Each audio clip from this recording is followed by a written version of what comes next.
নেকি লিখবে তো নেকি লিখে লিখতে লিখতে লিখতে লিখতে কলমে পারে শেষ হয়ে যাবে, কিন্তু বান্দা বান্দিদের আমলনামা লেখা বন্ধ হবে না।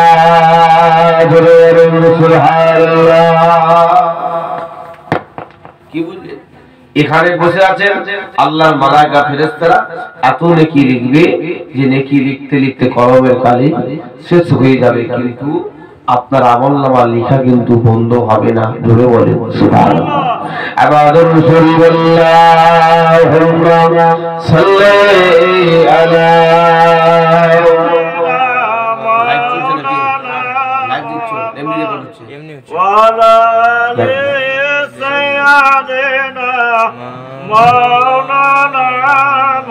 ও ভাই জানেরা যুবকেরা সরবরেরা ও আল্লাহর বান্দা বান্দিরা শুনে রেখে দাও আল্লাহর মালায়েকা ফেরেশতারা আপনাদের আমলনামা লিখতে শুরু করে দেবে।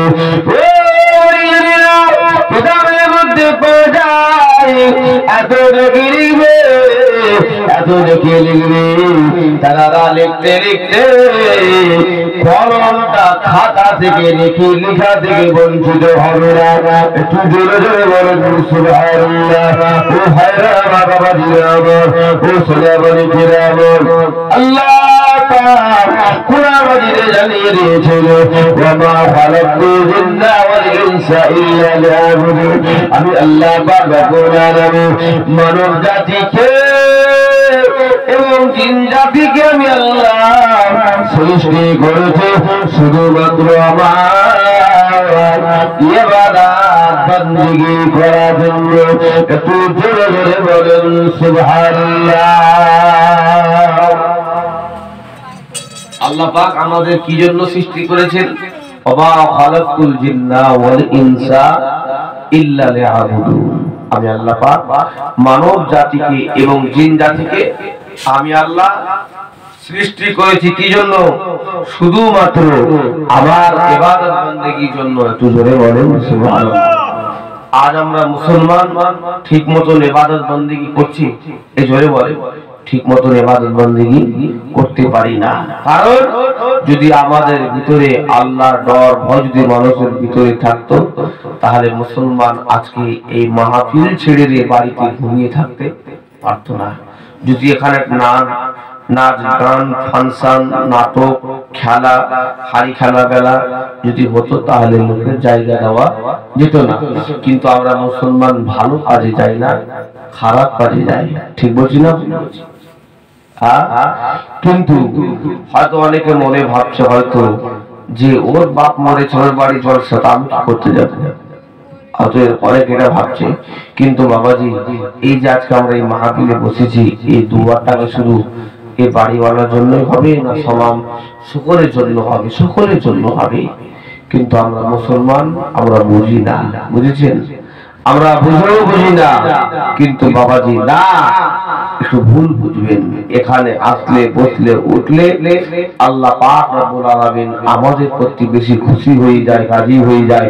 আর খুশি রাজি হয়ে গেলে আল্লাহ পাক আপনার আমার জীবনের গুনাহ খাতাকে maaf করে দিয়ে আল্লাহ পাক আপনাদের আমলনামায় নেকি লিখে দেবে। জোরে বলেন সুবহানাল্লাহ। আর একটু জোরে হবে না?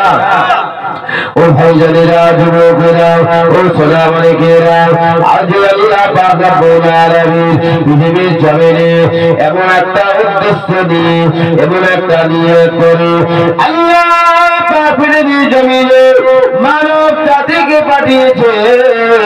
আল্লাহ পাক মানুষকে সৃষ্টি করেছে বাবাজি হই হই করে খেল তামাশা করার জন্য নয়, বাবাজি গান বাজনা ফাংশন দেখার জন্য নয়। আল্লাহ পাক রব্বুল আলামিন পৃথিবীর জমিনে মানব জাতিকে এবং জিন জাতিকে আমার আল্লাহ সৃষ্টি করেছে শুধুমাত্র আল্লাহর ইবাদত বندگی করার জন্য। একটু জোরে জোরে বলেন সুবহানাল্লাহ। ও মুসলমান ঘরে ছেলেরা মেয়েরা, ও জওয়ানেরা, ও যুবকেরা, শুনে ফেলেন বাবারে আমাদের আদি পিতা হযরত নবী আদম আলাইহিস সালাতু ওয়াস সালাম কে আল্লাহ পাক পৃথিবীর জমিনে যখন পাঠানোর জন্য যখন ইরাদা করেছেন, ইচ্ছা করেছেন, ও সবাই এই খবরটা যখন আল্লাহ মালায়েকা ফেরেশতারা যখন শুনতে পেয়ে গেল, আল্লাহ মালায়েকা ফেরেশতারা আল্লাহকে বলেছিলেন, আল্লাহ আপনি পৃথিবীর জমিনে আপনি খলিফা হিসাবে, মানব হিসাবে, নবী হিসাবে আল্লাহ আপনি নবী আদম আল্লাহ পৃথিবী পাঠানোর ইরাদা করেছেন, ইচ্ছা করেছেন। আল্লাহ আল্লাহ পাক বললেন, ও মালায়েকা ফেরেশতারা তোমরা যে কথাটা শুনেছো ওই কথাটা সত্য শুনেছো, বলে বলেন সুবহানাল্লাহ। আল্লাহ কি বললেন? আয় ফেরেশতারা তোমরা যেটা শুনেছো যে আমি আল্লাহ আদম নবীকে পৃথিবীর জমিনে পাঠাবো, উদ্দেশ্য কি? আমি আল্লাহ আমার ইবাদত বন্দেগী করবে, আমি আল্লাহ আমার জিকির আজকার করবে, আমি আল্লাহ আমাকেই সিজদা করবে। জোরে বলেন সুবহানাল্লাহ। আল্লাহর মালায়েকা ফেরেশতারা বলছে, আল্লাহ যদি আপনার ইবাদত বন্দেগী করা যদি প্রয়োজন হয়, তাসবিহ তেলাওয়াত করা যদি প্রয়োজন হয়, তাহলে আমরা মালায়েকা ফেরেশতারা আপনার জন্য যথেষ্ট রয়েছে। আপনার তাসবিহ তেলাওয়াত করব, আপনার জিকির আজকার করব, আপনাকে সিজদা করব, কিন্তু আপনি ভুল করেও আপনি নবী আদমকে আপনি পাঠাবেন না। আল্লাহ পাক জানিয়ে দিলেন, ও মালায়েকা ফেরেশতারা শুনে রেখে দাও, আমি আল্লাহ পৃথিবীর জমিনে নবী আদম কেন পৃথিবীর জমিনে আমি আল্লাহ পাঠাবো না?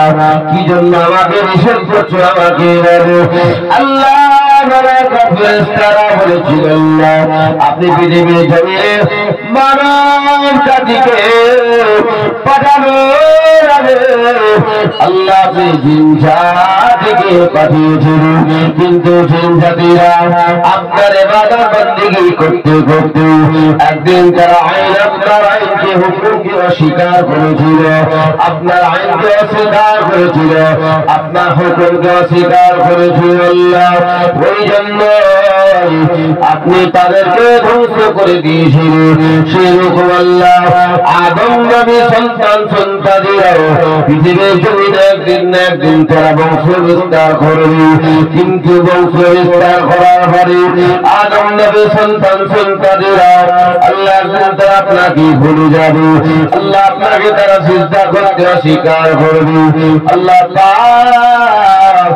আপনি ভুল করে আপনি পৃথিবীর জমিনে পাঠাবেন না, কারণ যদি আপনার তাসবিহ তেলাওয়াতের প্রয়োজন হয়, যদি আপনাকে সিজদা করা প্রয়োজন হয়, যদি আপনার জিকির আজকার করা প্রয়োজন হয়, আমরা মালায়েকা ফেরেশতারা যথেষ্ট রয়েছে, আপনাকে আমরা সিজদা করব, আপনার হুকুম পালন করব, আপনাকে সিজদা করব। কিন্তু আল্লাহ আপনি ভুল করে নবী আদমকে পৃথিবীর জমিনে ফিরে পাঠাবেন না। ও ভাইরা আমার, বাবাজিরা আমার, সুরাবালিকেরা আমার, এই কথাটা বলার সঙ্গে সঙ্গে আমাদের আদি পিতা হযরত নবী আদম আলাইহিস সালাতু ওয়াস সালামের বাড়ি আল্লাহ পাক জানিয়ে দিলেন, আয় আমার মালায়েকা ফেরেশতারা আমি আল্লাহ যা জানি তোমরা তা জানো না, অতএব আমি আল্লাহ যারা মহব্বত করে ভালোবেসে আদর করি, আমি আল্লাহ পৃথিবী জমিনে নবী আদমকে পাঠাবো। উদ্দেশ্য হলো আমি আল্লাহ আমাকে সিজদা করা।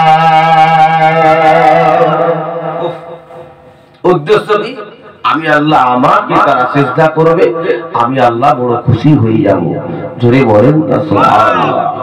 কিন্তু আমরা সেই আদম নবীর সন্তান হয়ে সেই আল্লাহর ইবাদত বন্দেগী করছি গো, করি না। জি, আজ মুসলমান যদি আল্লাহর ডর ভয় যদি থাকতো, মুসলমান আমরা আজকে কেউ বেনামাজি থাকতে পারতাম না। জি, এই 5 ওয়াক্ত নামাজে 1 কাতার 1.5 কাতার 2 কাতার খুব জোর মানুষ, কিন্তু যদি বাড়ি প্রতি একটা করে লোক যদি নামাজে যায় জামাতে, তা আশা করি এই 100টা লোক জামাতে গিয়ে নামাজ পড়বে। ঠিক বলছি না ভুল বলছি? একটা করে লোক যায় বাড়ি করতে, কিন্তু আমরা চাই না। মসজিদ আজান হচ্ছে, আমাদের চায়ের দোকানে বসে বসে গল্প করার সময় থাকে, পুকুরের ঘাটে বসে বসে গল্প করার সময় থাকে, যে বাড়িতে বিছানে মোবাইল দেখার সময় থাকে, কিন্তু মুসলমানের একটু সময় হলো না যে মসজিদে গিয়ে একটু নামাজটা আদায় করে আসে। জি, কিন্তু যেটা করলে আমাদের ইহকাল এবং পরকাল দুটোই আমাদের শান্তির জায়গা আল্লাহ বানিয়ে দেবে। জোরে বলেন না সুবহানাল্লাহ। সেইটা জিনিস আমরা করি না, বুঝেছেন? ওই জন্য বলি আজ আছি কালকে নাই। কি বুঝলেন? আজ আছি কালকে নাই। তখন আল্লাহ দেখে নেবে। দুনিয়া মায়া মহাব্বতে জীবন, ভালোবাসা জীবন ছেড়ে আমরা বিদায় নিয়ে চলে যাব, বুঝেছেন? ভাইজানেরা, যুবকেরা, ও সোনাবালিকেরা, মুরব্বি জানবুনেরা, শুনে রাখেন বাবাজি, আল্লাহ পাক রব্বুল আলামিন কোরআন পাকে জানিয়ে দিলেন, ওমা খালাকতুল জিন্না ওয়াল ইনসা ইল্লা লিয়াবুদুন। আমি আল্লাহ পাক পৃথিবীর জমিনে জিন জাতিকে এবং মানব জাতিকে আমি আল্লাহ মহাব্বতের শক্তি ভালোবাসা আমি আল্লাহ পৃথিবী জমিনে পাঠালাম। আমি আল্লাহ আমার বান্দা বান্দারা একদিন না একদিন তারা আমাকে সিজদা করবে। আমি আল্লাহ আমার তাসবিহ তেলাওয়াত করবে, আমি আল্লাহ আমার হুকুম পালন করবে। এই মনে করে আল্লাহ আমাকে আপনাকে পৃথিবী জমিনে পাঠিয়ে দিয়েছে। ও ভাইজানেরা, ও বাবাজিরা, সোনাবালিকেরা, আজ যদি আপনার ইবাদত বন্দেগী যদি ঠিক না থাকে, যদি আপনি নামাজি না হয়ে যান, পরেশগারি না হয়ে মারা যান, জিন্দারি না হয়ে যদি আপনি মারা যান, তাহলে আল্লাহ পাক রব্বুল আলামিন ওই মৃত্যুর পরে যেদিন আপনাকে তিনটা প্রশ্ন করা হবে, মান রব্বুকা মান দীনুকা ওয়া মান নবিয়ুকা। ও ভাইজানেরা, বাবাজিরা, সোনাবালিকেরা, যেদিন আপনাকে কবরে তিনটা প্রশ্ন করা হবে, মান রব্বুকা তোমার রব কি, মান দীনুকা তোমার দিন কি, ওয়া মান নবিয়ুকা তোমার নবী কি। ও ভাইজানেরা, ও বাবাজিরা, সোনাবালিকেরা, যদি আপনি নামাজি, পরেশগার, দিনদার, আল্লাহ ওয়ালা হয়ে আপনি মারা যেতে পারেন, তাহলে আল্লাহ পাক আপনার জবান দিয়ে ওই প্রশ্নের জবাব আল্লাহ বার করে দেবে। আপনাকে যখন প্রশ্ন করবে মান রব্বুকা, আপনার জবান দিয়ে বেরিয়ে যাবে আমার হলো রব্বি আল্লাহ, আমার প্রভু হলো সেই সৃষ্টি কর্তা আল্লাহ পাক। একটু জোরে করে বলেন সুবহানাল্লাহ। ও ভাইজানেরা, ও বাবাজিরা, সোনাবালিকেরা, তৃতীয় নম্বরে আবার আপনাকে কবরে প্রশ্ন করা হবে, ওয়ামান নবিয়ুকা তোমার নবীকে, তোমার নবীকে, তোমার নবীকে। ও সবার যদি আপনি পরেশগারি দিনদার আল্লাহওয়ালা হয়ে মারা যান, আল্লাহ পাক আপনার জবান বার করে দেবেন নবী মুহাম্মদুর রাসূলুল্লাহ।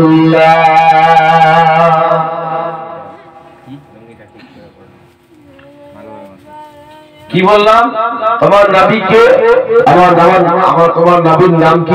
কি বলবেন? নবী গো মুহাম্মদুর রাসূলুল্লাহ সাল্লাল্লাহু আলাইহি ওয়াসাল্লাম। একটু জোরে বলুন সুবহানাল্লাহ। আর একটু জোরে হবে না?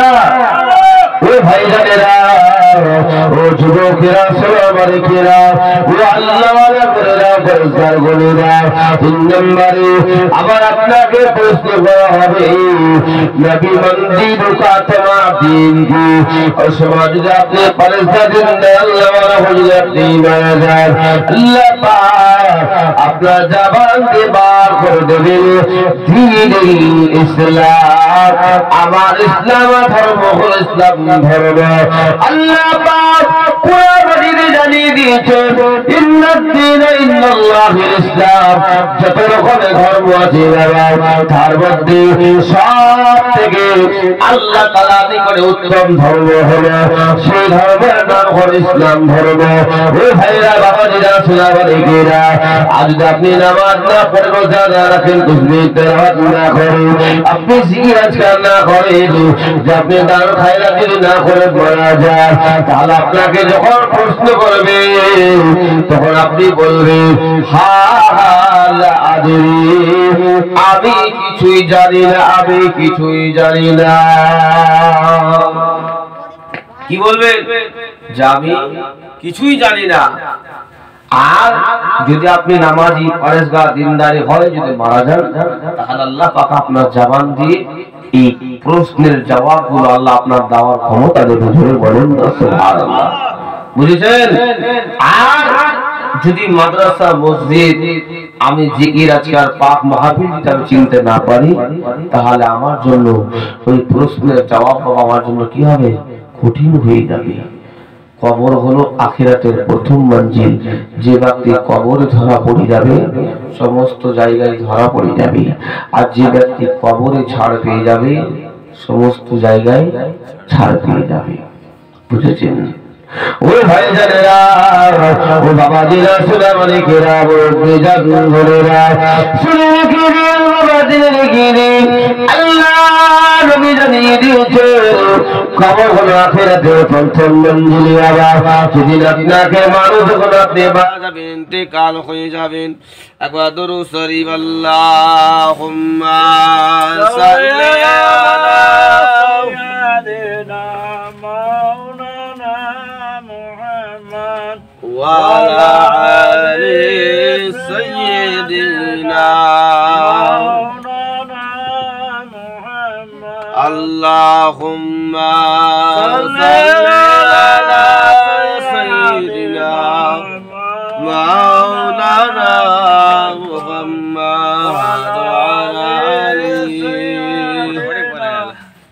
ওয়া মাওলানা মুহাম্মদ। একটু জিকির করি লা ইলাহা ইল্লাল্লাহ লা ইলাহা ইল্লাল্লাহ লা ইলাহা ইল্লাল্লাহ মুহাম্মাদুর রাসূলুল্লাহ। এটা তোমার পাঠ ছিল তখন লাগে না খুব চলছিল এই কারণে হয়ে গেল বানিয়ে গেল মাইক হয়েছে না। আরে পাঠটা খুলে না তখন ঠিক চলছিল আসছে বলে আসে তালো সাবের আলা মাওলানা মুহাম্মদ ওয়া আলা আলি সাইয়্যিদিনা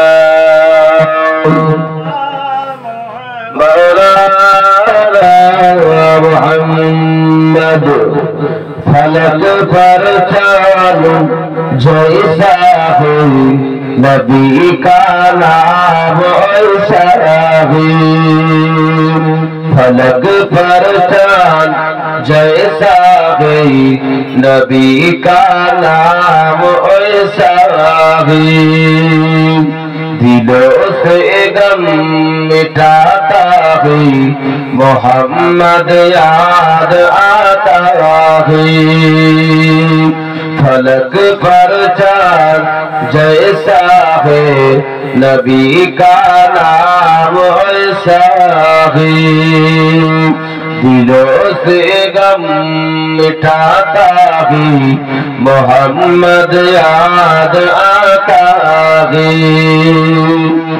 ए दिल जब गम गमारा हो मोहम्मद याद आता है दिलों कोई नहीं प्यारा मोहम्मद याद आता है फलक पर चांद जैसा है नबी का नाम ऐसा है दिलों से गम मिटाता है मोहम्मद याद आता है अल्लाहुम्मा सल्ली अला सय्यिदिना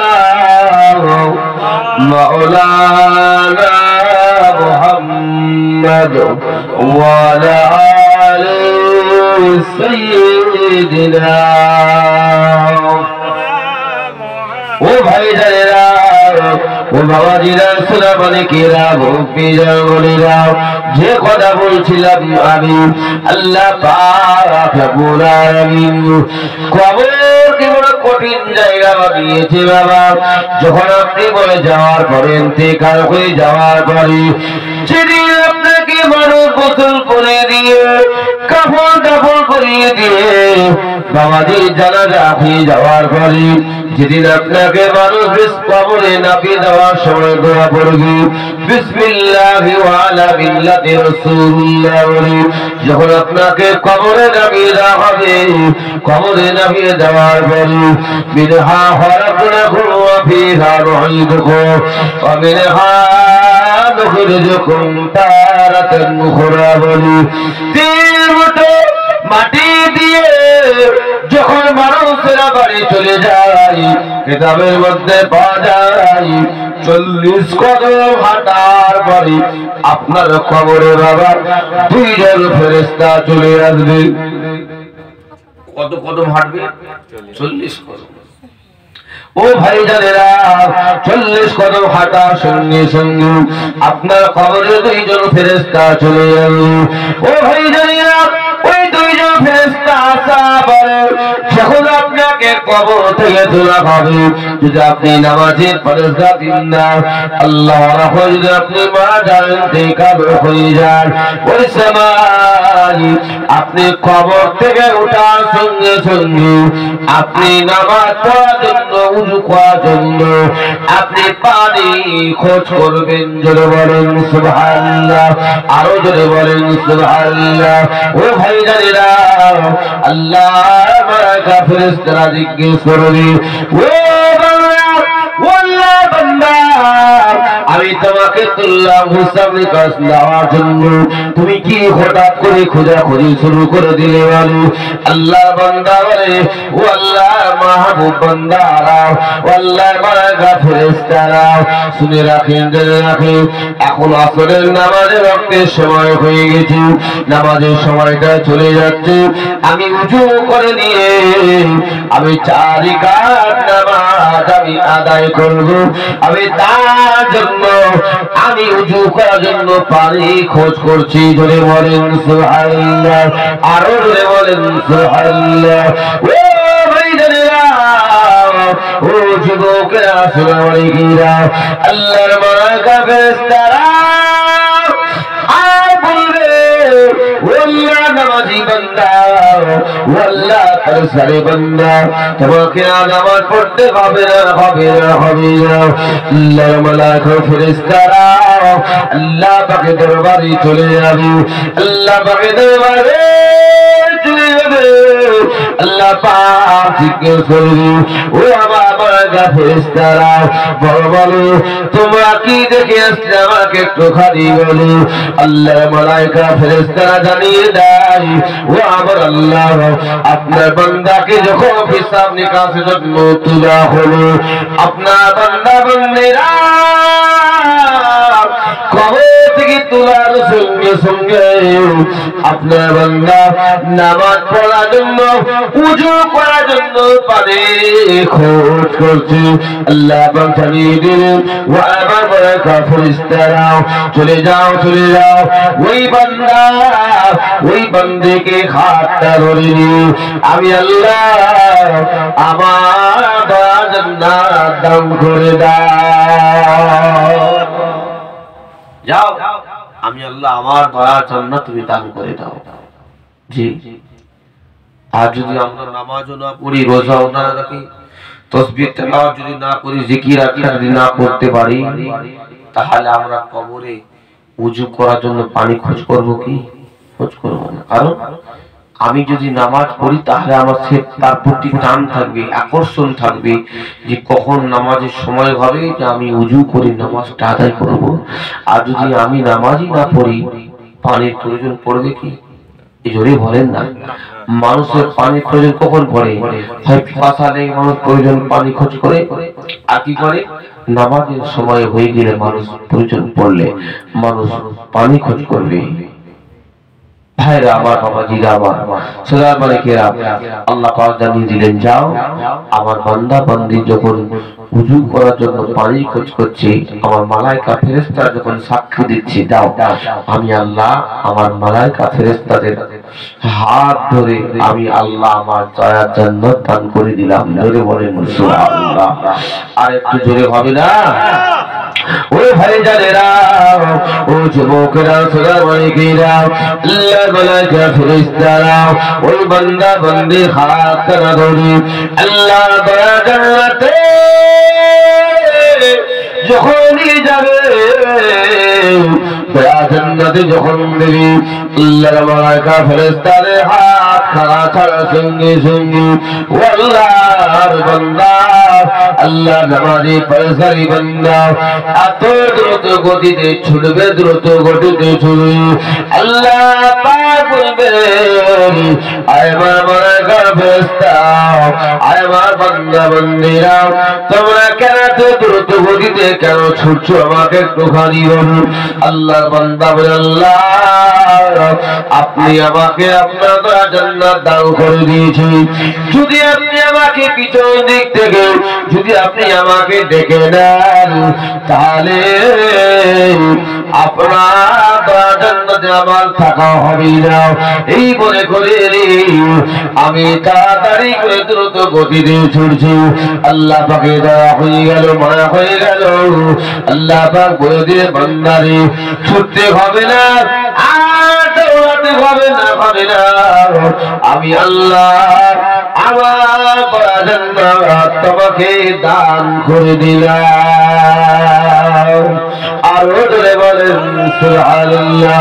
ও ভাইজানেরা, যদি আপনার আমার ভিতরে নামাজ না থাকে, পরেশগারি না থাকে, জিন্দারি না থাকে, আল্লাহ ওয়ালা না থাকে, তাহলে আমরা আল্লাহর কাজে নাজাত পাবো না। তাহলে নাজাত পাওয়া যাবে না, কঠিন হয়ে যাবে। বুঝেছেন? এই জন্য আপনাদের কাছে অনুরোধ করছি, নামাজ পড়া দরকার আছে না নাই? জি, নামাজি হতে হবে, পরেশগারি হতে হবে, দিনদারি হতে হবে। কারণ এই যে আজকে আমার বাড়িওয়ালা ভাইয়ের আব্বা দুনিয়ার জমিন থেকে বিদায় নিয়ে চলে গেছে, যদি সে মনে করে যে আমি 5 ওয়াক্ত নামাজ পড়বো, আর নামাজের সুযোগ হবে কি? আর জীবনে কোনোদিন ফিরে আসবে?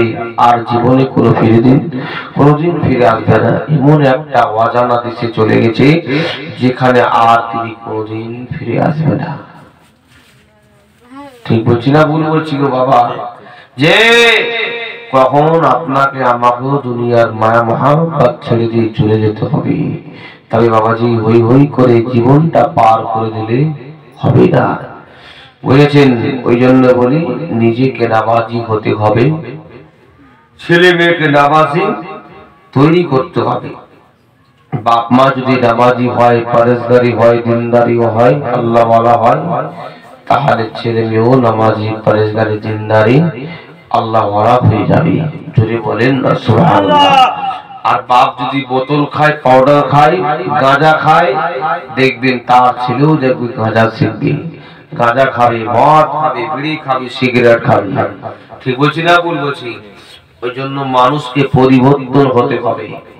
অনেক ওয়াজ নসিহত শুনেছেন, আল্লাহ কারালে শুনবেন, কিন্তু এই এক কান দিয়ে শুনবো আর এক কান দিয়ে পার করে দেব, নামাজি হব না, পরেশগারি হব না, শুনে আপনার আমার কোনো লাভ হবে না।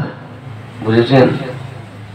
ওই ওয়াজ শুনে হবে, এত ওয়াজ হচ্ছে, মানুষ পরিবর্তন হয় না। তো ওই পাড়ায় কালকে জলসা হলো, ঠিক আছে? গিয়েছিলেন, আসর থেকে মাগরিব হলো, মাগরিব থেকে ইশা হলো, আমি ছিলাম, বুঝলেন? আবার ওখান থেকে করে গিয়ে রাত্রে আবার কামাতে একটা জলসা ছিল। তা এলাকায় আল্লাহর হুকুমে কম বেশি জলসা হচ্ছে রোজই, কিন্তু মানুষ শুনছে, কিন্তু মানুষ শুনে কিন্তু কোনো পরিবর্তন হয় না। বুঝেছেন? তো আমার বলার উদ্দেশ্য হলো বাবাজি একটাই, যেভাবে সময়টা পার করলে হবে না, একটু আমাদের মসজিদ মুখী হতে হবে। পাশেই মসজিদ, দূরে যে দিল্লি দূরে মসজিদ আছে তা নয় যে হাঁটতে পারবেন না, কষ্ট হবে, পাশেই মসজিদ। হ্যাঁ, একটা না 5 ওয়াক্ত নামাজ পড়তে 24 ঘন্টার মধ্যে কত ঘন্টা সময়? এক থেকে 1.5 ঘন্টা সময় 5 ওয়াক্ত নামাজ পড়তে। 24 ঘন্টা সময়ের মধ্যে যদি আমরা 1.5 ঘন্টা সময় আল্লাহর জন্য দিতে পারবো কি পারবো না? অবশ্যই পারবো। কারণ যে আল্লাহ আমাদের রিজিক দিচ্ছেন, ছেলে মেয়ে দিয়েছেন, স্ত্রী দিয়েছেন, মা বাপ দান করেছেন, আল্লাহ আমাদের কত সুখের সংসার, আল্লাহ আমরা জীবন যাপন করছি, সেই আল্লাহর ইবাদত বন্দেগী আমাদের করতে হবে, বুঝেছেন? কিন্তু সেই আল্লাহ ইবাদত বন্দেগী যদি আপনি আমি করতে না পারলে আল্লাহ কখন ডেকে নেবে, বাস খেল খতম, বুঝেছেন? ভাইজানেরা, যুবকেরা, ও সোনামানিকেরা, ও আমার বিদান ঘরেরা, শুনে রেখে দিন, নামাজ রেখে দিন, আল্লাহ নবী নবী ভায়াতুল নবী জনাবে মুহাম্মদ রাসূলুল্লাহ সাল্লাল্লাহু আলাইহি ওয়াসাল্লাম হুজুর আমার মসজিদে নববী শরীফে বসে আছে। আল্লাহ নবী একজন সাহাবা, যে সাহাবীর নাম হলো হযরত আবু বকর সিদ্দিক রাদিয়াল্লাহু তাআলা আনহু। সে আমার নবী পাকের দরবারে হাজির হয়ে গেলেন। আসসালামু আলাইকা ইয়া রাসূলুল্লাহ, আসসালামু আলাইকা ইয়া হাবিবাল্লাহ। হুজুর, আমি আবু বকর আপনার দরবারে এসেছি। হুজুর, আমি আপনাকে একটা প্রশ্ন জিজ্ঞেস করতে চাই। ও ভাইজানেরা, আল্লাহ নবী বলেছিলেন, বাবা আবু বকর কি প্রশ্ন জিজ্ঞেস করবে আমাকে বলো। আল্লাহ নবীর সাহাবা হযরত আবু বকর সিদ্দিক বলেছিলেন, ইয়া রাসূলুল্লাহ, ইয়া হাবিবাল্লাহ। হুজুর, আমি আবু বকর আমার মনে প্রশ্ন উদয় হয়েছে একটাই, যে প্রশ্নটা হলো কোন আমলটা করলে আল্লাহ জান্নাত পাওয়া যাবে। আল্লাহ নবী জানিয়েছেন, মান ক্বালা লা ইলাহা ইল্লাল্লাহ ফাদাখালাল জান্নাহ। আল্লাহ নবী বলেছেন, যে আমার আমি রাসূলুল্লাহ আমাকে মহব্বতের সঙ্গে ভালোবাসার সঙ্গে আমি রাসূলুল্লাহ আমার উপরে একবার কলেমা শরীফ পাঠ করবে, ওই বান্দা ওই বান্দিকে আমার আল্লাহ পাক তিনি তারা দয়া জান্নাত দান করে দেবে। একটু জোরে জোরে বলেন সুবহানাল্লাহ। ও ভাইজানেরা, ও যুবকেরা, সোনামানিকেরা, মুরব্বিরা, আল্লাহর নবী এই কথাটা বলার সঙ্গে সঙ্গে আল্লাহ নবীকে আর খুঁজে পাওয়া যায় না।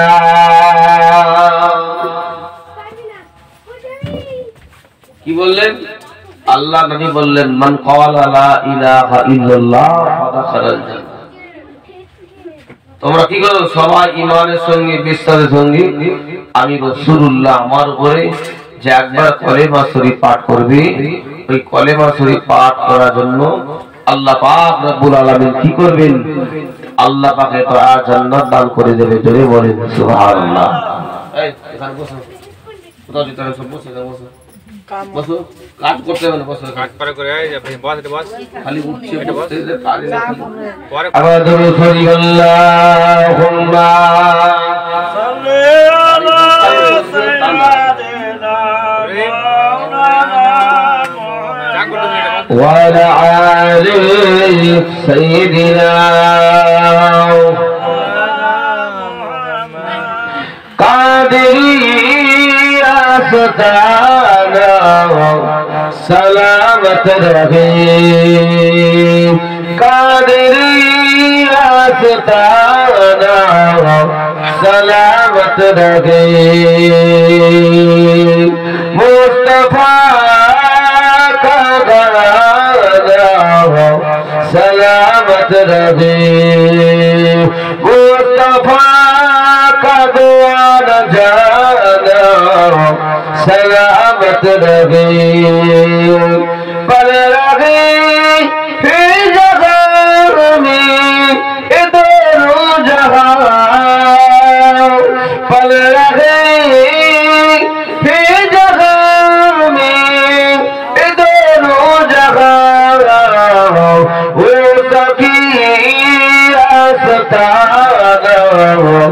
सलामत रहे ओ सखिया सुल्ताना सलामत रहे मुस्तफा का घराना सलामत रहे मुस्तफा का न जाना सलामत रहे हुकूमत की अदा हो नमाज़ी बचाओ हुकूमत की अदा हो नमाज़ी बचाओ आपका न जाना सलामत रहे आपका न जाना सलामत रहे मुस्तफा का घराना सलामत रहे मुस्तफा का न जाना सलामत रहे अल्लाहुम्मा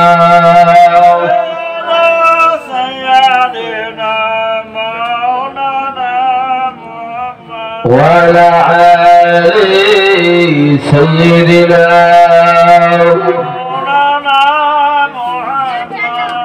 ओ भाई जानेरा ओ जुबोकेरा सुलेमानिकेरा मुर्मी जरूरा लाल नबी नूर नबी हयात नबी जनाब मुहम्मद रसूलुल्लाह सल्लल्लाहु अलैहि वसल्लम हुजूर अबार তিনি কথাটা বলা সঙ্গে সঙ্গে আল্লাহ নবীকে খুঁজে পাওয়া যায় না সাহাবায়ে কেরামেরা আল্লাহ নবীকে খোঁজার জন্য বেরিয়ে গেলেন আল্লাহ নবী কোথায় চলে গেলেন আল্লাহ নবীকে কেন খুঁজে পাওয়া যায় না ও ভাইজানেরা কিতাবের মধ্যে পাওয়া যায় আল্লাহ নবী যে রাস্তা দিয়ে হেঁটে যায় ওই রাস্তা দিয়ে কয়েক ঘন্টা ধরে আল্লাহর খুশবু বার হয় একটু জোরে জোরে বলেন সুবহানাল্লাহ আল্লাহ নবীর সাহাবা হযরত আবু রাদিয়াল্লাহু তাআলা আনহু যে ওই খুশবু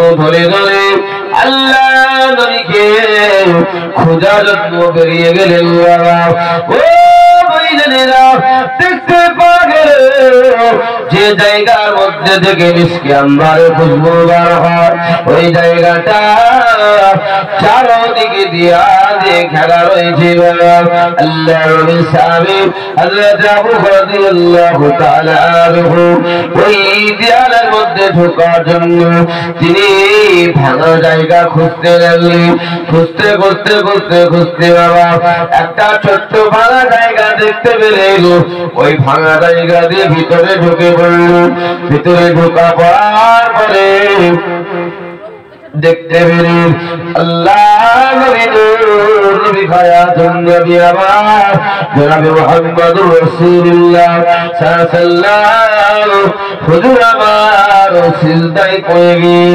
ইয়া হাবলে উম্মতি ইয়া হাবলে উম্মতি ইয়া হাবলে উম্মতি উম্মতি উম্মতি বলে কাঁদে আল্লাহ নবী সাহাবী হযরত আবু হুরায়রা السلام عليك يا رسول الله يا حبيب الله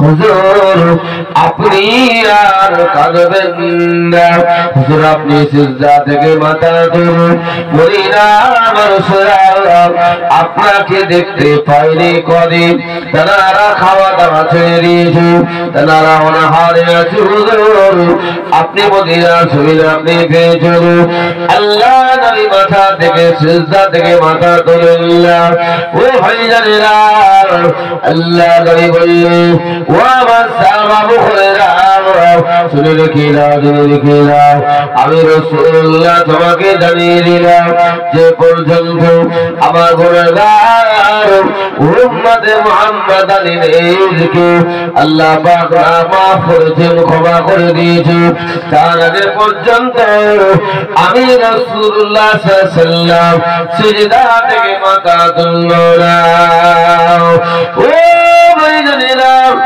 আল্লাহ নবী সাহাবী হযরত আবু রাদিয়াল্লাহু তাআলা আনহু হুজুর বলে দিলি ও আমার সাহাবী আবু হুরায়রা তুমি মদিনার জমিনে তুমি প্রচার করে দাও মান ক্বালা লা ইলাহা ইল্লাল্লাহ ফাদাখালাল জান্নাহ যে ব্যক্তি মানে সঙ্গে বিশ্বাসের সঙ্গে আমি রাসূলুল্লাহ আমার উপর একবার কলেমা শরীফ পড়লি ওই বান্দা বান্দিকে আল্লাহ পাক দয়া জান্নাত দান করে দেবে একটু জোরে জোরে বলেন সুবহানাল্লাহ ও ভাইজানেরা আল্লাহ নবী সাহাবী আমি হুরায়রা বলেছিলেন হুজুর আমি যদি বলি আমার কথা কেউ বিশ্বাস করবে না কারণ মদিনার মানুষেরা আপনাকে খোঁজার জন্য পাগল হয়ে গেছে আজ আপনাকে কদিন তারা দেখতে পায়নি কিতাবের মধ্যে পাওয়া যায় আল্লাহ নবী সাহাবী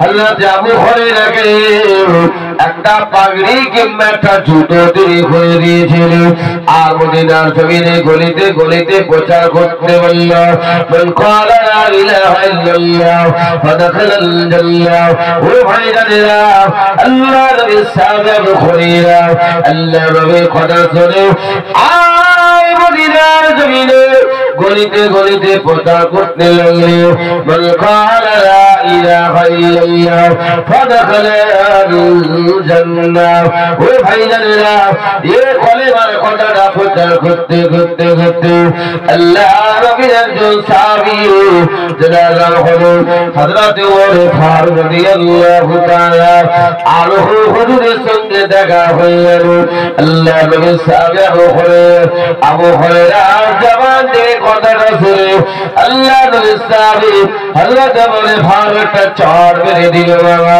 ওই চড় মারার সঙ্গে সঙ্গে আল্লাহ নবী সাহাবী আবু হুরায়রা বড় মন খারাপ হয়ে গেল ও সাহাবী আবু হুরায়রা তুমি কেন এই কলেমা কথাটা প্রচার করছো তোমাকে কে প্রচার করতে বলেছে আল্লাহ নবী সাহাবী আবু হুরায়রা বলেছিলেন হুজুর এই কলেমার কথাটা বিশ্ব নবী নূর নবী হায়াতুন নবী জনাব মুহাম্মদুর রাসূলুল্লাহ সাল্লাল্লাহু তিনি কলেমার কথাটা প্রচার করতে বলেছে একটু জোরে জোরে বলেন সুবহানাল্লাহ হুজুর আমার রাসূল বলেছেন আমার রাসূলকে খুঁজে পাওয়া যাচ্ছে না আর তুমি বলছো রাসূল বলেছে ওই সময় রাসূলের সাহাবী আবু হুরায়রা কি করলেন আল্লাহ রাসূল একটা জুতো আবার কেউ বলেছেন না একটা পাগড়ি তিনি মাথায় খুলে দিয়েছিলেন ওই পাগড়িটা দেখান এই যে হুজুর আমাকে পাগড়িটা দিয়েছে আর বলেছে কেউ বিশ্বাস না করে পাগড়ি বা জুতোটা দেখাবে তাহলে মানুষ বুঝতে পেরে যাবে না বিশ্ব নবী মুহাম্মদুর রাসূলুল্লাহ সাল্লাল্লাহু আলাইহি ওয়াসাল্লাম তিনি বলে পাঠিয়েছেন জোরে বলেন সুবহানাল্লাহ আর একটু জোরে হবে না ও ভাইজানেরা ও যুবকেরা ও সোনামানিকেরা ও পীরজানেরা আল্লাহ নবী সাহাবী হযরত আবু হুরায়রাকে যখন ওমর ফারুক যখন মেরে দিল মারার পরে বড় মন খারাপ হই আল্লাহ নবী দরবারে হাজির হয়ে গেল আসসালামু আলাইকা ইয়া রাসূলুল্লাহ আসসালামু আলাইকা ইয়া হাবিবাল্লাহ হুজুর আমি আপনার সাহাবী ওমর ফারুক আমাকে মেরে দিয়েছি এই কলেমার কথাটা প্রচার করার সময় আল্লাহ নবী সাহাবী হযরত ওমর ফারুক রাদিয়াল্লাহু তাআলা আনহু মনে মনে করছেন আমি যখন সাহাবী আবু হুরায়রাকে যখন মেরে দিয়েছি ইনশাআল্লাহ নবী তিনি আমাকে খোঁজ করবি এই মনে করে আল্লাহ নবী সাহাবী আবু হুরায়রার বিচার দেওয়ার আগে আল্লাহ নবী সাহাবী হযরত ওমর ফারুক রাদিয়াল্লাহু তাআলা আনহু তিনি ওই জায়গায় তিনি হাজির হয়ে গেলেন। জোরে বলেন সুবহানাল্লাহ, আরো জোরে বলেন সুবহানাল্লাহ। ও ভাইজানেরা, আল্লাহ নবী যখন আবু হুরায়রার মারার কথাটা যখন শুনলেন, আল্লাহ নবী বল মাথাটা ঘুরিয়ে দেখলেন রাসূলের সাহাবী হযরত আবু হুরায়রার পাশে হযরত ওমর ফারুক তিনিও দাঁড়িয়ে আছেন। আল্লাহ নবী বললেন, ও বাবা ওমর ফারুক, তুমি কেন আমার সাহাবী আবু হুরায়রাকে মেরে নিয়েছো? আল্লাহ নবীর সাহাবী আবু হুরায়রাকে মারার কথাটা কেন তুমি কে জন্য তুমি আমাকে টানা আমার সাহাবী আবু হুরায়রাকে মেরেছো? আল্লাহ নবীর সাহাবী হযরত ওমর ফারুক বললেন, হুজুর আপনি বেয়াদবি মাফ করুন, হুজুর বেয়াদবি আপনি ক্ষমা করুন। এই কলেমার কথাটা সমাজে আমভাবে আর প্রচার করা যাবে না, কারণ এই সমাজে আমরা প্রচার যদি করা হয় তাহলে মানুষ নামাজ রোজা তাসবিহ তেলাওয়াত জিকির আজকার সব কিছুই ছেড়ে দেবে। হুজুরের জন্যই আমি মেরেছি। আল্লাহ কিছুক্ষণ ধরে তিনি চুপ করে শুনলেন, শোনার পরে বললেন, ও বাবা ওমর, তুমি যে কথাটা বলেছো বাবা, তোমার কথার সঙ্গে আল্লাহ পাকের কথার মিল রয়েছে। একটু জোরে জোরে বলেন সুবহানাল্লাহ, আল্লাহুম্মা সাল্লি আলা সাইয়্যিদিনা وعلى آل سيدنا। দিনদার ইমানদার ভাইরা বাবাজিরা সোনার বাড়িকেরা, হযরত ওমর ফারুক যখন এই মারার বিচারটা যখন দিয়েছিল হযরত আবু হুরায়রা ওমরের কথাটা, হযরত ওমরের কথাটা শুনি আল্লাহ চুপ করে দাঁড়ালেন। দাঁড়িয়ে তিনি শুনলেন কথাটা। শোনার পরে কিছুক্ষণ পরে বললেন, বাবা ওমর, তুমি যে কথাটার জন্য মেরেছো আমার সাহাবী আবু হুরায়রাকে, তবে তোমার মারাটা ভুল হয়নি, তুমি মেরেছো শিক্ষার জন্য মেরেছো। যাই হোক, তোমার কথার সঙ্গে আবার আল্লাহ পাকের কথার মিল রয়েছে। জোরে বলেন না সুবহানাল্লাহ, আর একটু জোরে বলেন না সুবহানাল্লাহ। আল্লাহ নবী তিনি চুপ করে থাকলেন। থাকার পরে এই কথাটা বলার পরে আল্লাহ নবী বললেন, হুজুর, আল্লাহ নবী ওমর ফারুক বললেন, হুজুর এমনি মানুষ নামাজ রোজা পড়ে না, তাসবিহ তেলাওয়াত করে না, আর যদি আপনি যে কথাটা বলেছেন মান ক্বালা লা ইলাহা ইল্লাল্লাহ ফাদাখালাল জান্নাহ, যে ব্যক্তি ঈমানের সঙ্গে বিশ্বাসের সঙ্গে মরণের আগে একবার কলেমা শরীফ পড়বে ওই ব্যক্তি হবে জান্নাতি। তাহলে মানুষ আর নামাজ রোজা করবে না, অন্তত একবার কলেমা শরীফ পড়লে আল্লাহ আপনার দয়া জান্নাত দান করে দেবে। হুজুর এই কথাটা সমাজে আমভাবে প্রচার করা যাবে না। ও ভাইজানেরা, যুবকেরা, সোনাবাড়িকেরা, ও আবা মুরব্বি জানগরেরা, শুনে রেখে দিন, নামাজ নিয়ে রেখে দিন। তবে এখান থেকে প্রমাণিত হয় আল্লাহ নবী তাহলে কি কথা কি মিথ্যা? না না না না, নবীরা কোনদিন মিথ্যা কথা বলে না, বলে না, বলে না। নবীরা কোনদিন মিথ্যা কথা বলে না, বলে না। আল্লাহ কুরআন বলছেন, ওয়া ইনতিকু আনিল হাওয়া ইন হুয়া ইল্লা ওয়াহয়ু ইউহা। নবীরা নিজের থেকে মন গড়া কোনো কথা বলে না, বলে না। যে কথাটা নবীরা বলে ওই কথাটা নবীদের কথা নয়, ওই কথাটা হলো আল্লাহ পাকেরই কথা। জোরে আর একটু জোরে বলেন সুবহানাল্লাহ। ও ভাইজানেরা, আপনি নামাজ পড়েনি জীবনে অন্যায় করেছেন, রোজা রাখেনি অন্যায় করেছেন, তাসবিহ তেলাওয়াত করেনি অন্যায় করেছেন, জিকির আজকার করেনি অন্যায় করেছেন। ও ভাইজানেরা, কিন্তু আপনি ঈমানের সঙ্গে বিশ্বাস করে আমার হাবিবের উপরে একবার কলেমা শরীফ যখন পড়েছেন, ও ভাইজানেরা, এই কলেমা শরীফ পড়ার ফজিলত একটু ভাবে শুনে রাখবেন।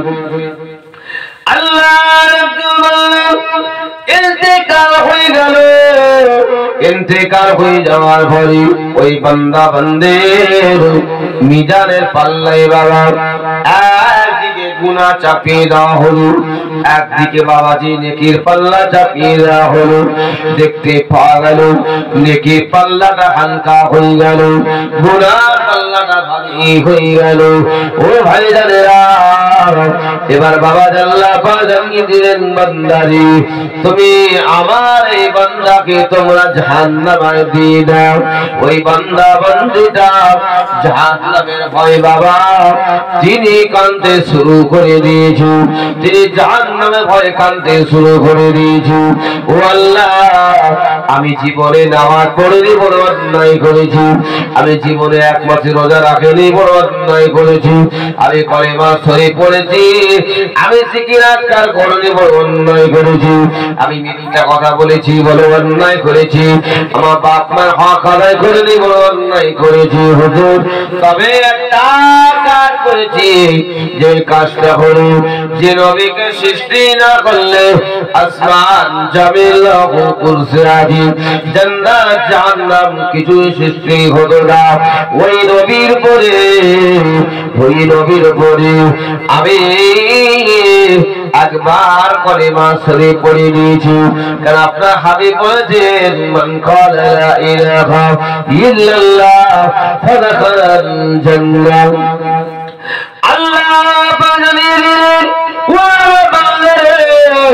জীবনে নামাজ জানা করার জন্য অন্যায় করেছো, কিন্তু তুমি যখন আমার হাবিবের বলে কলেমা শরীফ যখন পড়ে নিয়েছো, যাও যাও যাও এই কলেমা পড়ার সওয়াব তোমার আমলনামা চাপিয়ে দেওয়া হবে। যে আমলনামা সাহায্যে বাবাজি কলেমা পড়ার সওয়াব, ওই বাবাজি আমলনামা ওই বিজানের পাল্লা যখন চাপিয়ে দেওয়া হলো, চাপিয়ে দেওয়ার সঙ্গে সঙ্গে গুনার পাল্লাটা হালকা হয়ে গিয়ে বাবাজি নেকির পাল্লাটা ভারী হয়ে গেল। আল্লাহ জানিয়ে দিলেন, আমি আল্লাহ হুকুম করে দিলাম তুমি হয়ে গেলে জান্নাতি।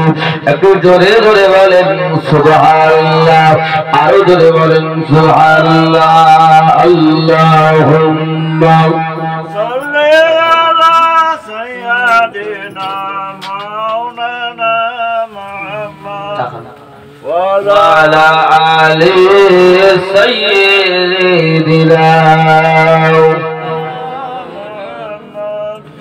محمد شارفی کوئی محمد شارفی کوئی زمانے بھر بدھورا تھا محمد شارفی کوئی زمانے بھر بدھورا تھا محمد شارفی کوئی محمد شارفی کوئی محمد شارفی کوئی رسول کہا مل کر فرشتوں نے کہا پڑھ کر یہی حوروں کا نغمہ بھی محمد شارفی کوئی یہی حوروں کا نغمہ بھی محمد شارفی کوئی محمد شارفی کوئی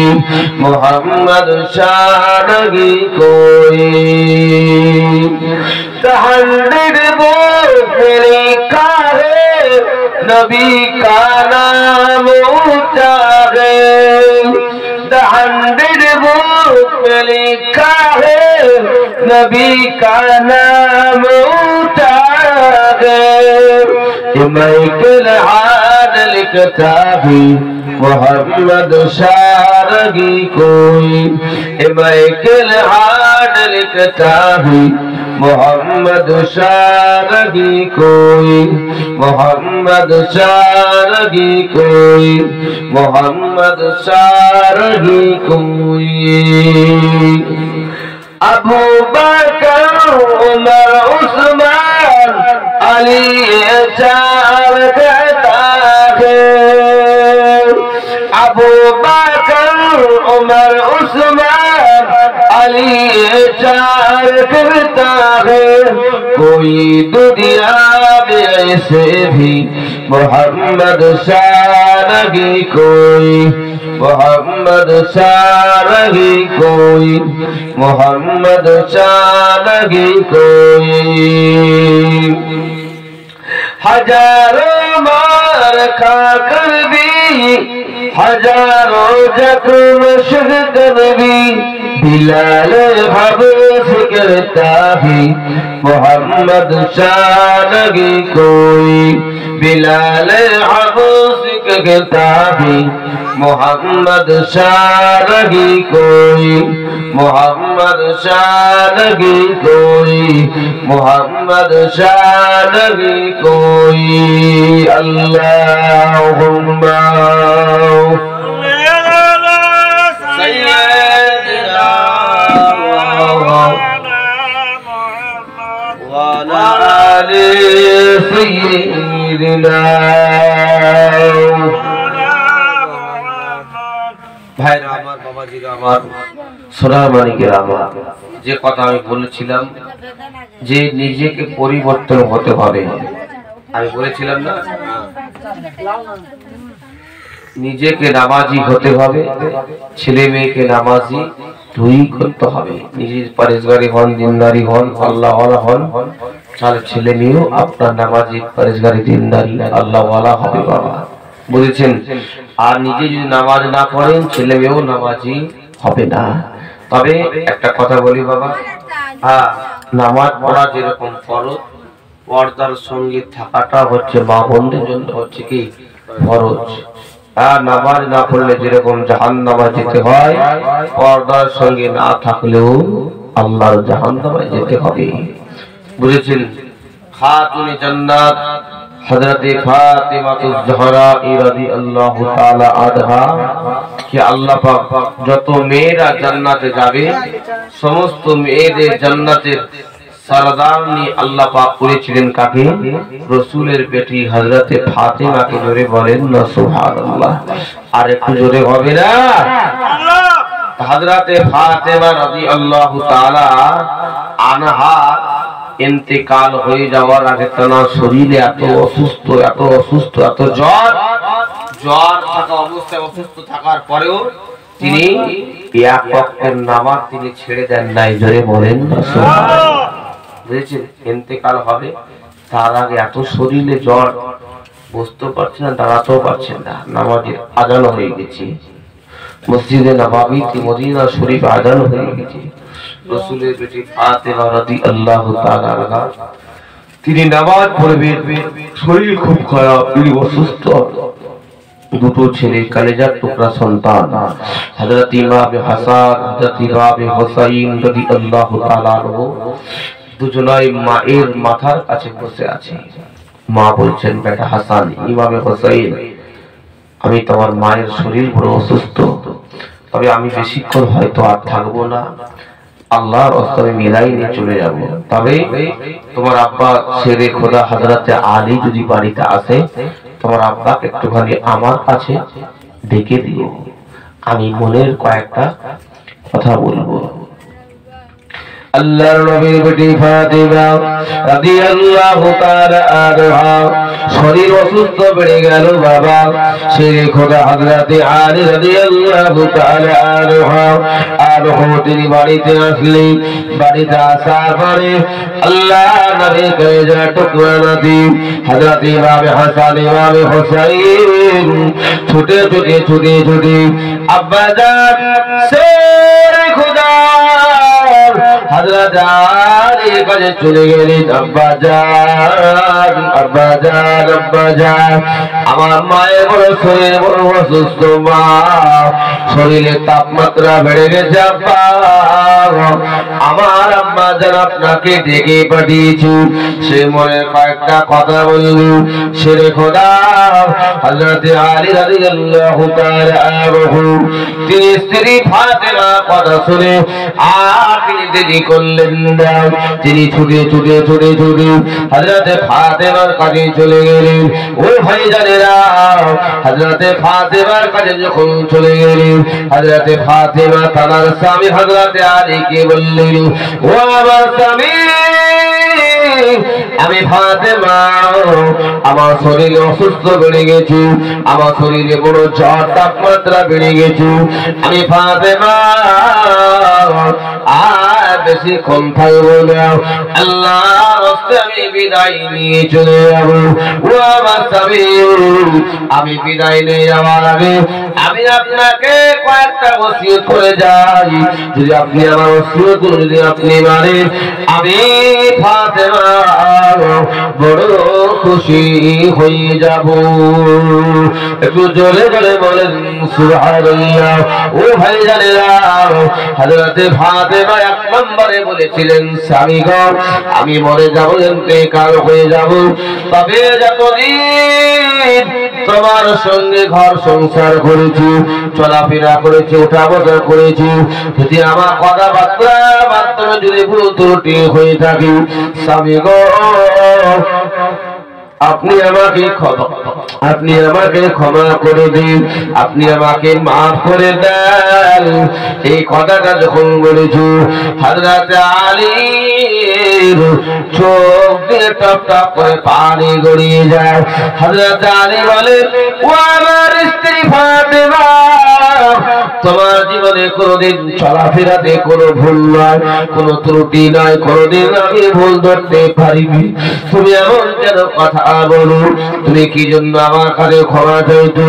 হযরত আলী রাদিয়াল্লাহু তাআলা আনহু তিনি মুচকে হেসে বলেছিলেন, ও আমার স্ত্রী ফাতেমা, যাও যাও যাও, আমি তোমার স্বামী শেরে খোদা হযরত আলী, আমি তোমাকে ক্ষমা করে দিলাম। জোরে হবে না? আর একটু জোরে বলেন না সুবহানাল্লাহ। এক নম্বর ওসিয়ত, দুই নম্বর ওসিয়ত কি আমার স্ত্রী আমাকে বলো, হযরতে ফাতেমা রাদিয়াল্লাহু তাআলা আনহা দুই নম্বর ওসিয়ত করে বলেছিলেন, ও আমার স্বামী হযরতে আলী, আমি ফাতেমা আমার ইন্তেকাল হয়ে গেল, মদিনার মসজিদে নববীতে তুমি মাইকে প্রচার করে দেবে না যে আমার স্ত্রী ফাতেমা ইন্তেকাল হয়ে গেছে, রাসূলের বেটি ফাতেমা ইন্তেকাল হয়ে গেছে, এই কথাটা মসজিদের মাইকে এলান করে দেবে না। আল্লাহর নবীর সাহাবী হযরত আলী ফাতেমাকে বলে জিজ্ঞেস করলেন, ও আমার স্ত্রী ফাতেমা, আমি কি জন্য আমি বলবো না, তুমি না বলার কারণ কি, তুমি আমাকে বলো।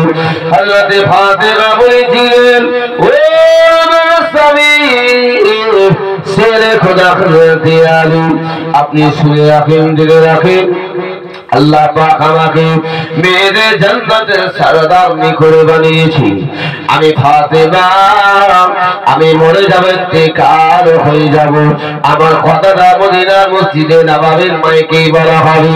মদিনার আনসারী সাহাবীরা, মুহাজিরিন সাহাবীরা সবাই আমাকে দেখতে এলো, আর আমাকে দেখে গিয়ে আমি ফাতেমা আমার তারা গুণগান করবে।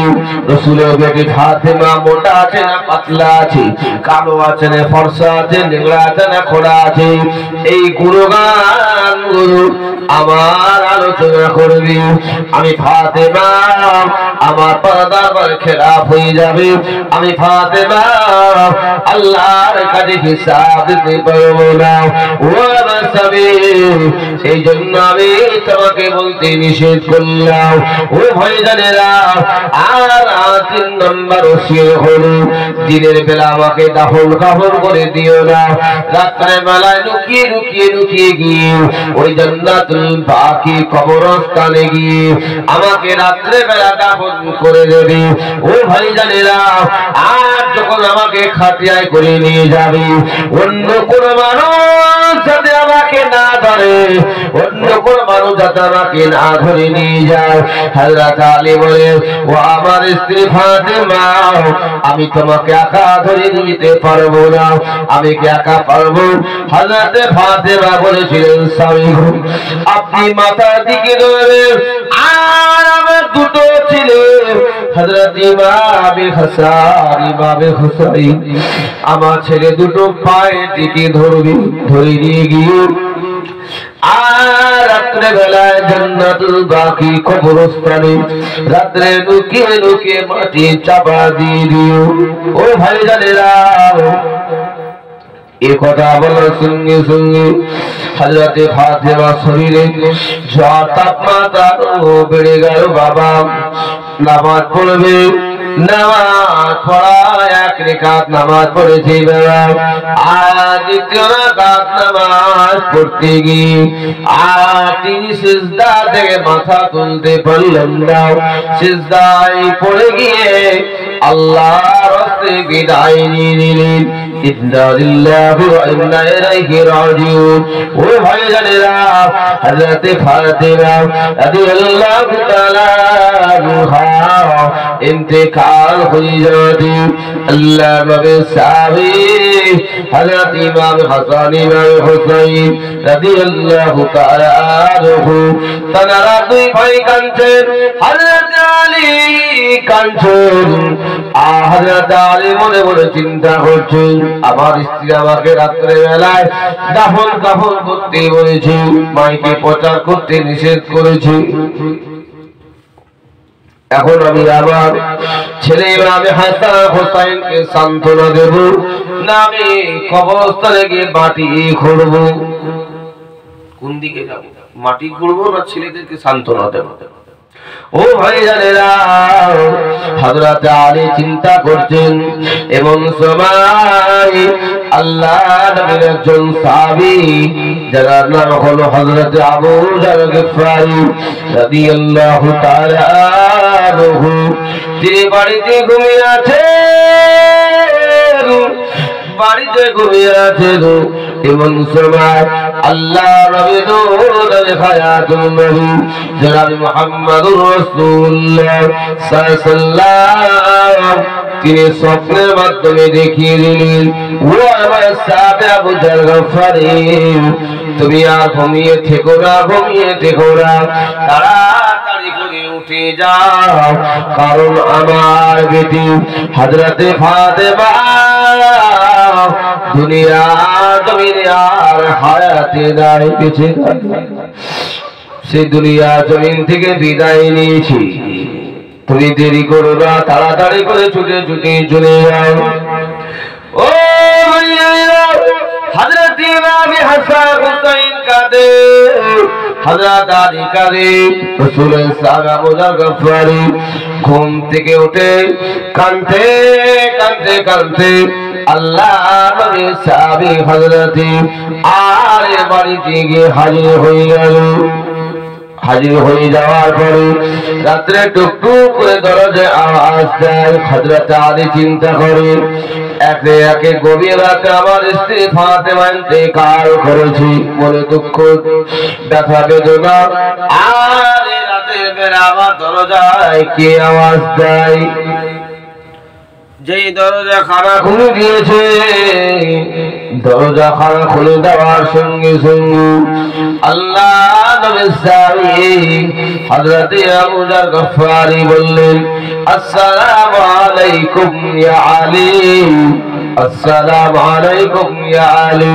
হুজুর হযরত আলীকে যখন সালাম দিলেন, হযরত আলী অবাক হয়ে গেলেন, বাবা ও আবু যার গফারি, তুমি কি করে সংবাদ পেয়ে, তুমি কি জন্য খবর পেয়ে এখানে আসলে? হযরত আবু যার বলেছেন, ও রাসূলের জামাত হযরত আলী, চিন্তা করো না, ঘাবড়ো না, পেরেশান হয়ো না, আল্লাহ নবী তিনি আমাকে পাঠিয়েছেন মাটি খোঁড়ার জন্য। হযরত আলীর কাছ থেকে তিনি জায়গাটা তিনি দেখে নিলেন। জায়গাটা দেখে নেওয়ার পরে আল্লাহ নবীর সাহাবী হযরত আবু যর গফফার রাদিয়াল্লাহু তাআলা আনহু তিনি জান্নাতুল মুআল্লা বাকি কবরস্থানে গিয়ে আদির মাটি খুঁড়ে নিলেন। ও ভাইজানেরা, মাটি খোঁড়া হয়ে যাওয়ার পরে আল্লাহ রাব্বুল জাওয়াত হযরত আলী আর হযরত ইমাম হুসাইন রাদিয়াল্লাহু তাআলা আনহু আর তিনি তার আম্মা ফাতেমাকে মাথায় করে নিয়ে গিয়ে খাটিয়ায় করে নিয়ে গিয়ে আর জান্নাতুল বাকি কবরস্থানে গিয়ে হাজির হয়ে গেল। ও ভাইজানেরা, ও যুবকেরা, সোনামানিকেরা, বলার উদ্দেশ্য হলো একটাই, হযরত আবু যর গফফারী কবরকে লক্ষ্য করে বললেন, কবর তোমার কলিজাকে রাখা হচ্ছে। তিনি হলেন আখিরি জামানার নবী, নূর নবী, হায়াতুন নবী, জনাবে মুহাম্মদুর রাসূলুল্লাহ সাল্লাল্লাহু আলাইহি ওয়াসাল্লাম। আল্লাহ পাক রব্বুল আলামিন যিনাকে আখিরি জামানার নবী বেটি করে পাঠিয়েছে, আল্লাহ পাক তাআলাকে মেরে জান্নাতের সরদারি করে পাঠিয়েছে। আল্লাহ পাক হযরত ইমাম হাসান হুসাইন আম্মাদার করে পাঠিয়েছে। হযরত আলীর স্ত্রী পরিচয় করে পাঠিয়েছে। এ কবর তুমি কোন রকম জাদুবি করবে না। ও ভাইজানেরা, হযরত ইমাম হাসান হুসাইনের আম্মা পরিচয় দেওয়া হলো, হযরত আলীর স্ত্রী পরিচয় দেওয়া হলো, রাসূলের বিবি ফাতেমার পরিচয় দেওয়া হলো, জান্নাতের সরদারনি হযরত ফাতেমা পরিচয় দেওয়া হলো। ওই কবরের ভিতর থেকে একটা গায়েবী আওয়াজ দিয়ে জানিয়ে দিল, ও রাসূলের সাহাবী আবু যর, শুনে রেখে দাও, শুনে রেখে দাও, আমি কবর, আমি রাসূলের বেটির পরিচয় দেব না। আমি কবর হযরত আলী রাদিয়াল্লাহু তাআলা আনহুর স্ত্রী পরিচয় দেব না। আমি কবর হযরত ইমাম হাসান হুসাইন আম্মা পরিচয় দেব না। আমি কবর দেখব নেক আমল, জানে আমল থাকবে ওই বান্দা ওই বান্দি, আমি কবর আমার হাত থেকে রেহাই পেয়ে যাবে। একটু জোরে জোরে বলেন সুবহানাল্লাহ, আরো জোরে জোরে বলেন সুবহানাল্লাহ। নারে দিলে একবার দুরূদ শরীফ, আল্লাহুম্মা সাল্লি আলা সাইয়্যিদিনা মাওলানা মুহাম্মদ ওয়া আলিহি দিনদার ইমানদার ভাইরা, বাবাজিরা, সোনার মানিকেরা, কি বুঝলেন? রাসূলের বেটি ফাতেমা যাকে আল্লাহ পাক জান্নাতের সরদারনি করেছেন, আখিরি জামানার নবী করেছেন, ইমাম হাসান হুসাইনের মা করে পাঠিয়েছেন। এত বড় দরজা। আর যত মেয়েরা জান্নাতে যাবে সমস্ত মেয়েদের জান্নাতের নেত্রী হবেন কে? রাসূলের বেটি ফাতেমা। তিনি যখন কবরে রাখার আগে কথাগুলো যখন বলছেন, কবরের ভিতর থেকে গায়েবী আওয়াজ আসলো কি, যে আমি কবর কোনো পরিচয় দেখব না। কি বলেছিল? আমি কবর কোনো পরিচয় দেখব না, আমি কবর দেখব নেক আমল। যার নেক আমল থাকবে, যার ভালো কাজ থাকবে, ওই বান্দা ওই বান্দি কবরের আযাব থেকে রেহাই পেয়ে যাবে। জোরে বলেন সুবহানাল্লাহ। আর একটু জোরে বলা যাবে না? তার এখান থেকে কি বুঝলেন? হযরতে ফাতেমা রাদিয়াল্লাহু তাআলা আনহাকে যদি কবর যদি ছাড় দিতে না পারে, তার জন্য যদি গায়েবী আওয়াজ হতে পারে, তাহলে আপনার আমার কি হতে পারে? চিন্তা করেছেন যে তাহলে আপনার আমার কি হতে পারে? হযরতে ফাতেমার আমল, তার নেকি কম ছিল নাকি? কম না, আমল নেকি কম ছিল না।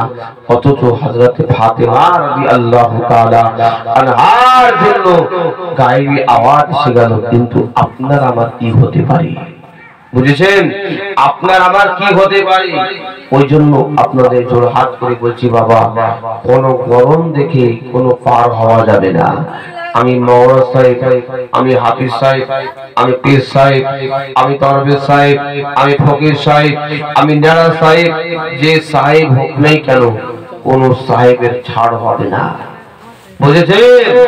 কবরে দেখবে খাঁটি নেক আমল, যার নেক আমল থাকবে ওই বান্দা বান্দি কবরে আযাব থেকে রেহাই পাবে, যার থাকবে না সে রেহাই পাবে না। বুঝা গেল না? গেল না বাবাজি? ওই জন্য আপনাদের কাছে জোর হাত করে বলছি, মূল্যবান সময় আজ আছে কালকে নাই। আমি এখানে যে শেষ জলসায় পাঠাতে পারে আগামীকাল আমি বাঁচবো কিনা কোনো গ্যারান্টি আছে? কোনো গ্যারান্টি নাই। একটা মানুষ মোবাইল কিনছে, ওয়ারেন্টি পাচ্ছে, গ্যারান্টি পাচ্ছে, ফ্রিজ কিনছে, ওয়ারেন্টি গ্যারান্টি পাচ্ছে, বুঝেছেন? ওয়াশিং মেশিন কিনছে, ওয়ারেন্টি গ্যারান্টি পাচ্ছে, কিন্তু মানুষের কোনো গ্যারান্টি নাই। নিঃশ্বাসের কোনো বিশ্বাস নেই। ঘুম ভাঙলে সকাল, না ভাঙলেই হচ্ছে পরকাল। বুঝা গেল না? গেল না? অতএব মূল্যবান সময় আমরা নষ্ট করব না। মনে মনে নিয়ত করবেন, আল্লাহ যেন আমাদের সবাইকে 5 ওয়াক্ত নামাজ পড়ার তৌফিক ইনায়াত করেন। জোরে বলুন আল্লাহুম্মা আমিন। না মানুষের দেখে আমাদের শিক্ষা নিতে হবে। হ্যাঁ, যারা নামাজ পড়ছে, যেমন আমরাই বলি নামাজও পড়ছি, ওয়াজে নসিহত করছি, নামাজও পড়ছি, কাজকর্ম করছি, আমাদের কি আল্লাহ না খেলিয়ে রেখেছে? না। ভাবছি হয়তো নামাজ পড়লে হয়তো কাজ আমাদের বন্ধ হয়ে যাবে, না। বুঝেছেন? যার ভিতরে নামাজ আছে ওই বাড়িতে আল্লাহ পাকের রহমত হয়। জোরে বলেন সুবহানাল্লাহ।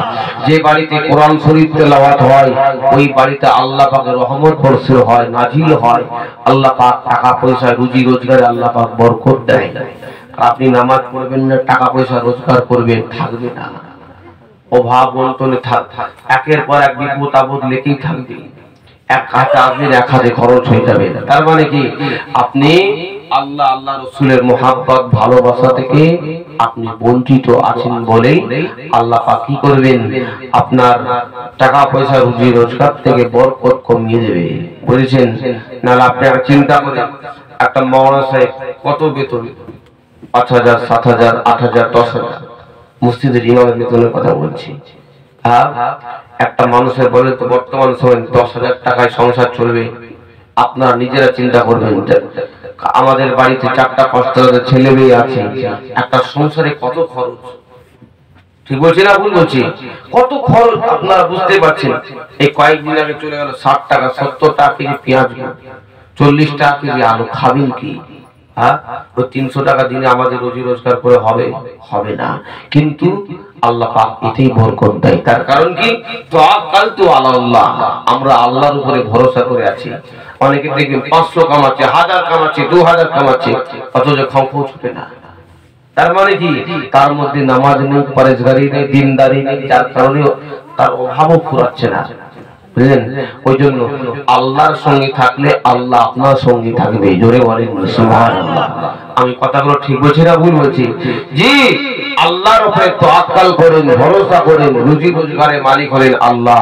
তবে আপনি নামাজ পড়ে আল্লাহর যে কোনো কাজে হাত দেবেন, ওই কাজে আল্লাহ আপনার সফলতা এনে দেবে। বুঝেছেন?